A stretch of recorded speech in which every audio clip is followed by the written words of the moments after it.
Greetings, heroes, and welcome to Geek Salad. Not really an episode. We're just reviewing My Hero Academia episodes 8 and 9. I'm Mike. I'm Joe. Yeah, and we're here to do the episodes Bakugo's Start Line, which is episode 8, and episode 9. Yeah, Ida, just do your best, Ida. Yeah. Love that title. All right, so Bakugo's Start Line. It starts pretty much almost exactly where Kachan versus Izuku. No, Deku versus Kachan. Yeah, Deku versus Kachan ended, where Izuku and Ochako won. Mm-hmm.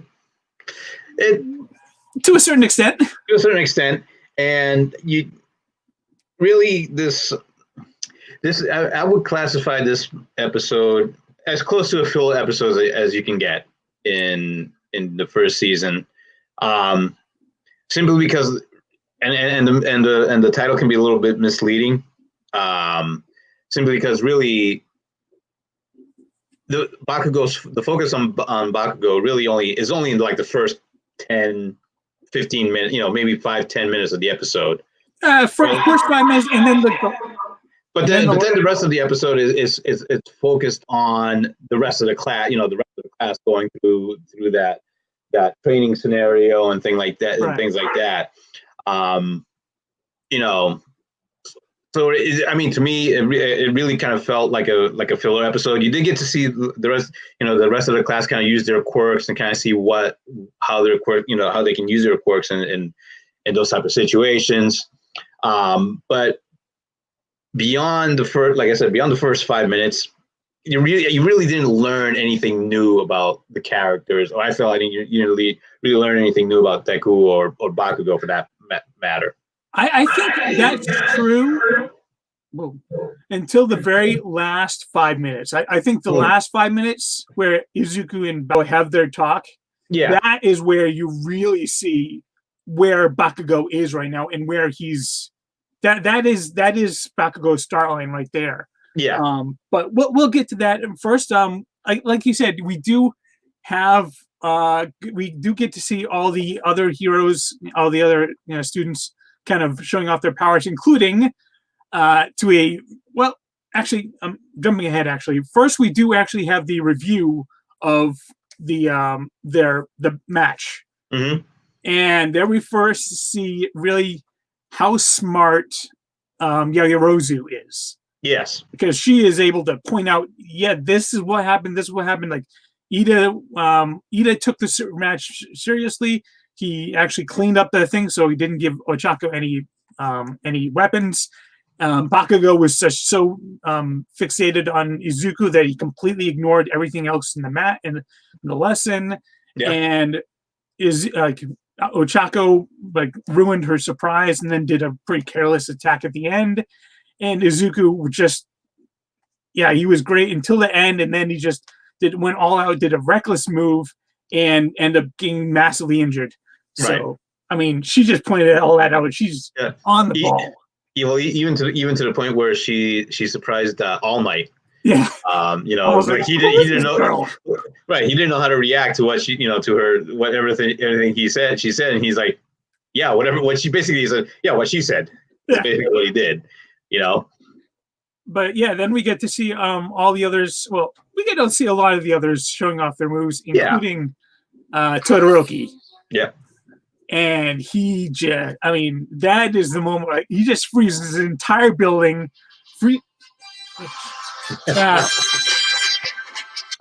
Okay. Sorry about that. But and then he just freezes both. I can never remember their names. The tail man and Invisible Girl. And Invisible Girl, yeah. It freezes them right to the floor and just walks right past them and touches the weapon. That was power on a whole nother level right there.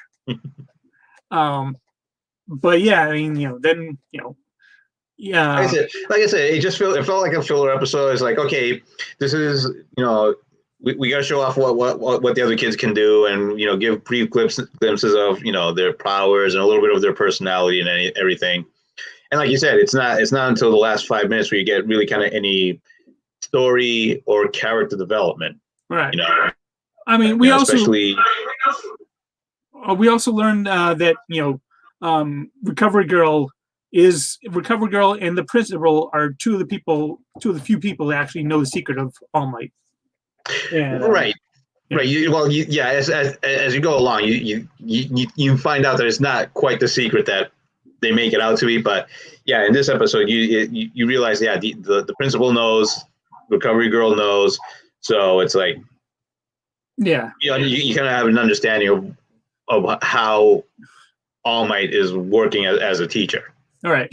But yeah, then as you said, then we get to those last 5 minutes, and that's where like we really see how everything that happened in this episode and the previous episodes kind of affected Bakugo.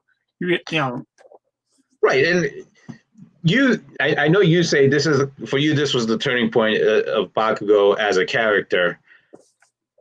For me, it still just reinforces a lot of the issues that I still have with him, in the sense that he's still, his pride is so hurt that it's not he doesn't learn humility from this.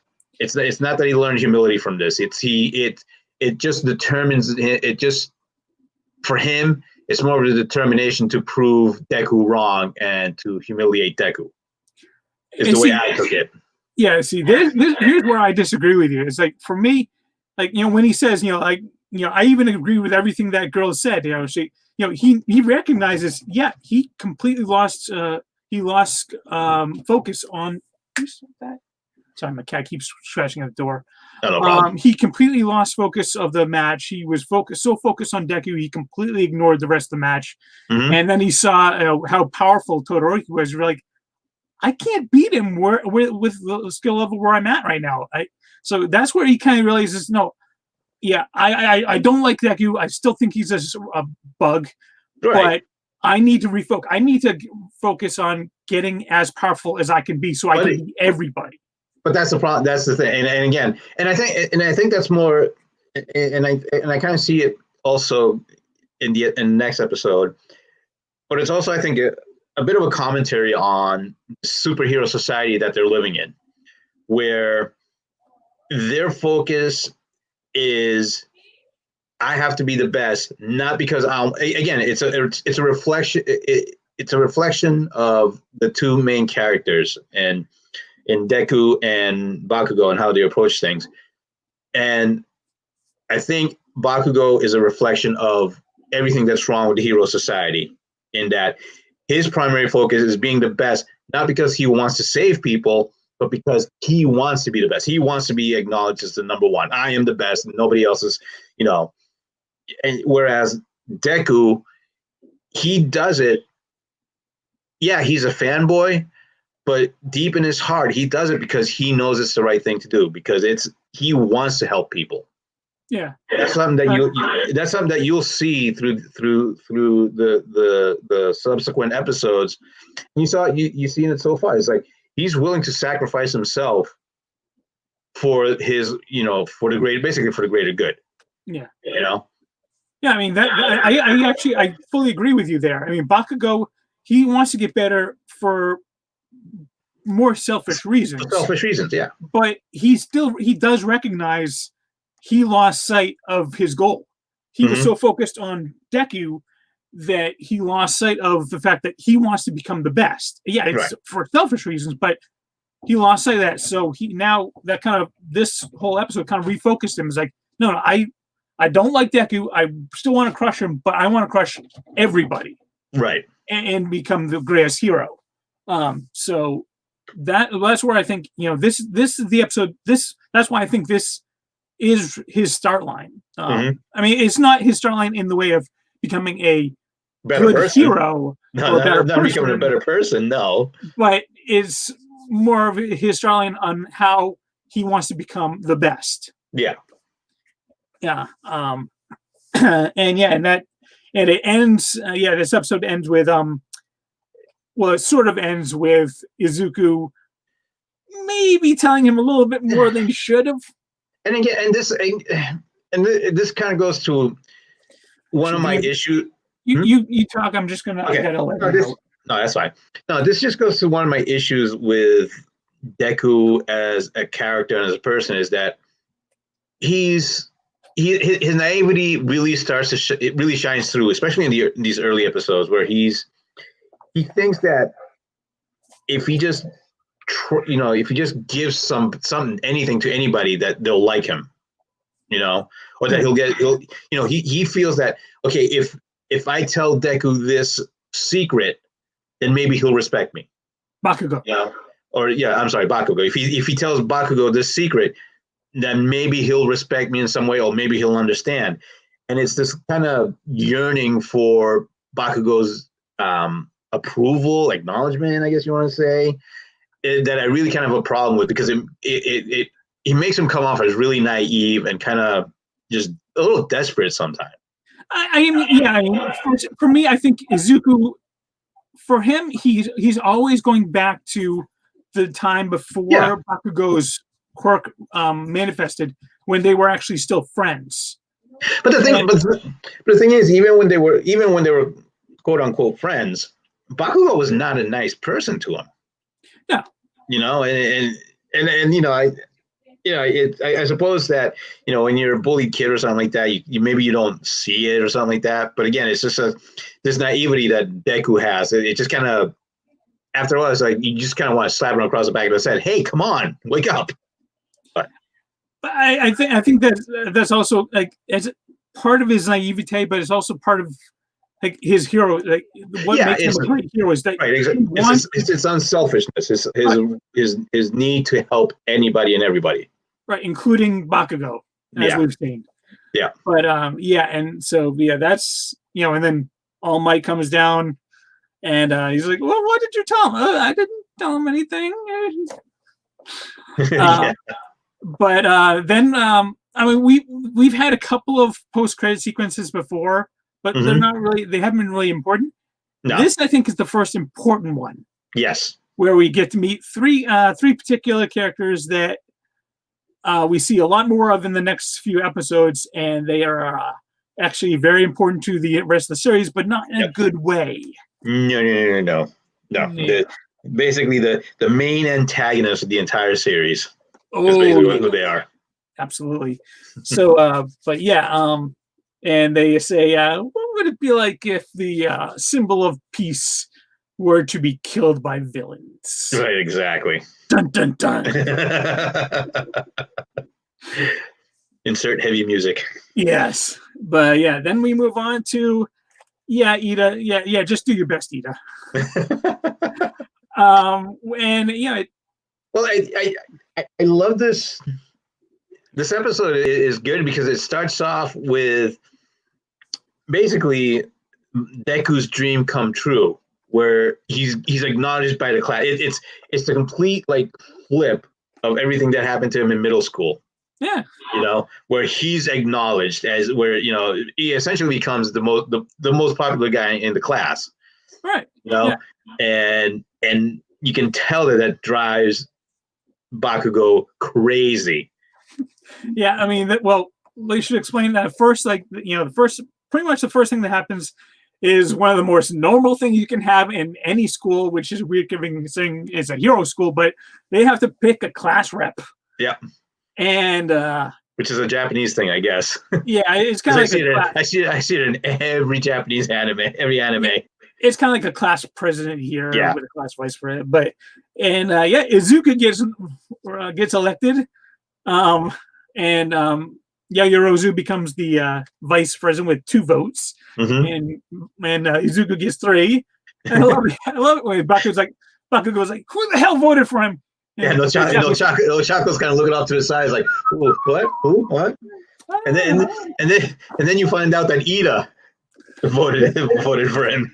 But we also find out a lot more about Ida's past here in this one. We learned he's from a family of heroes. A famous family of heroes. Not just a family. Yeah, I mean, like a very popular family of heroes. Yeah, his older brother is the hero Ingenium, who's got some of the most amount of sidekicks of any, and he's super popular, super loved.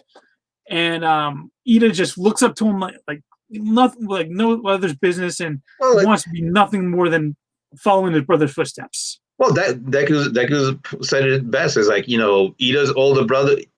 Ida's older brother is to Ida what All Might is to Deku.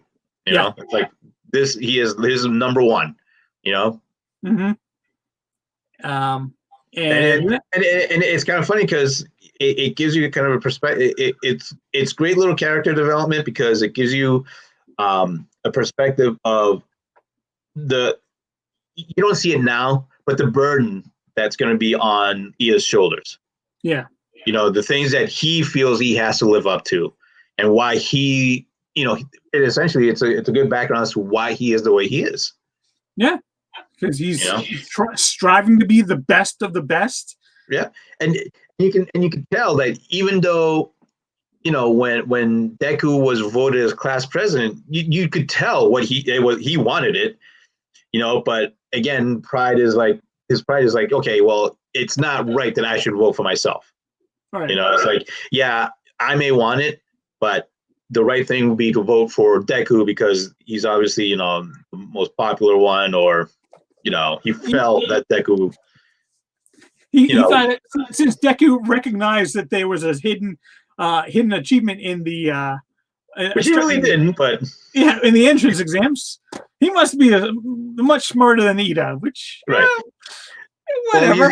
Well, you see that Deku doesn't really handle social situations very well. Yeah, well, I mean, he hasn't had a whole lot of experience with it. True. He's been the butt of everyone's joke until now. Yeah.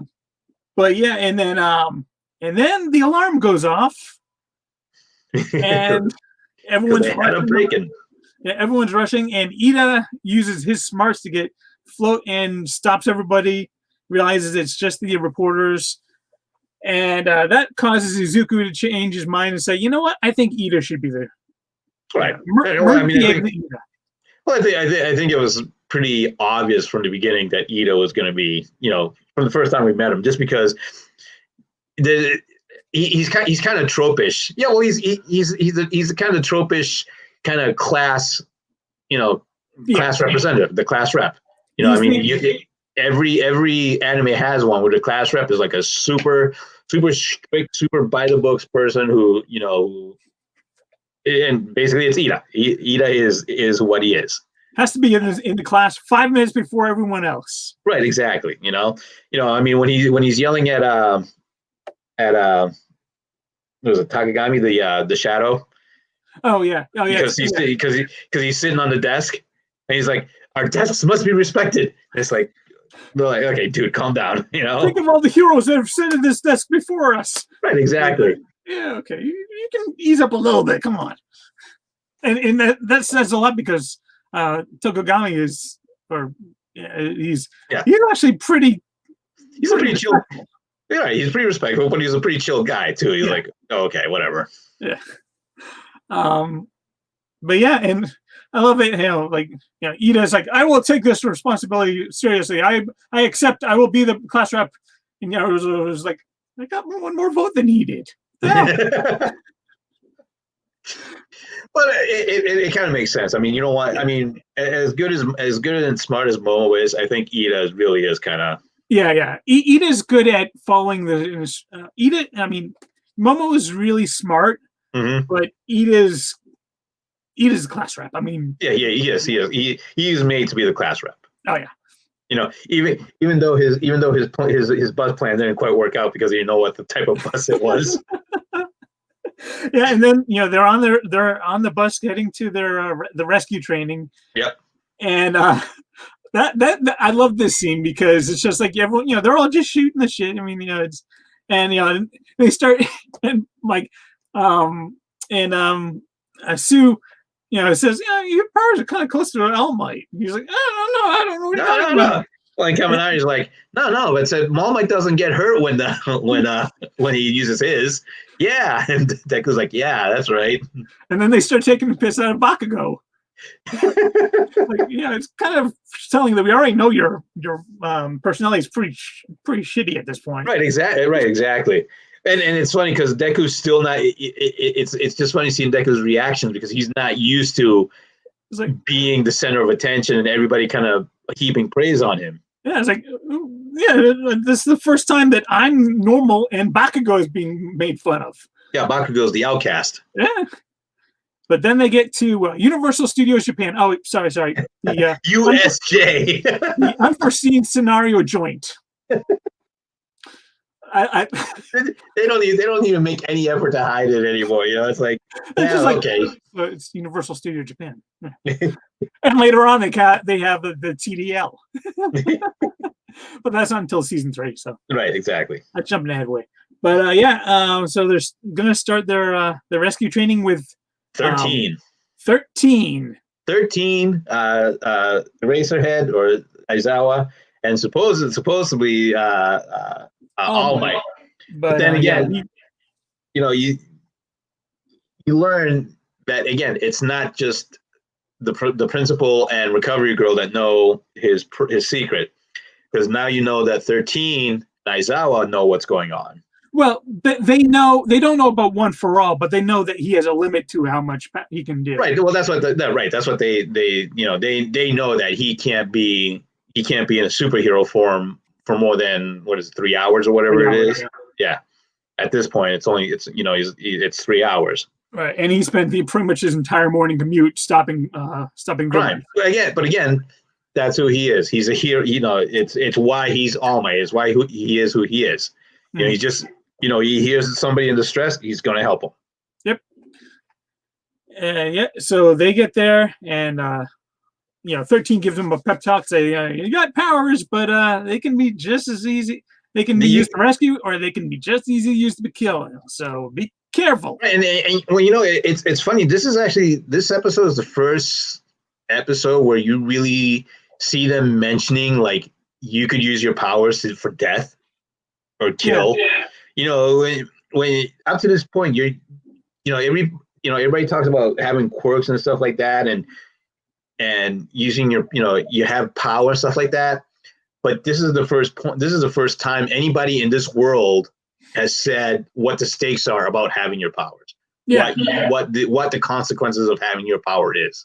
Right. Yeah. It's not like oh yeah, you can save all that. You can take that in a building full of villains and save everybody. Yeah. Well, and that building comes down, it's going to crush anybody around it. So you got to be very. I mean, there are consequences to all these powers. Right. Which is one of the best things I like most about this show is it doesn't there are powers, but powers have consequences on the person and on people around. So you can't be very careful. This is as close as to the with great power comes great responsibility line. That's true. Yeah. But and I love the way I love. The thing I like about the way this episode's end is it starts one of my favorite arcs of this season. The next few episodes is actually some of the best stories in Hero Academia. Yeah, because just as they're about to start their training, suddenly the lights start dimming, and everyone's like, "Oh, what's going on?" And then a portal opens, and people start coming through. And Aizawa is instantly on the. He's like, no, get back. Well, he's telling 13 because he knows 13 is not an offensive hero. He's like, okay, you protect the children. I got this.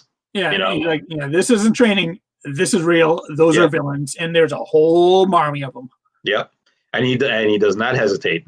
Yeah, and this is really the moment that kind of turns everything for this class. This is the kind of moment that changes Class 1A for the rest of the series going forward.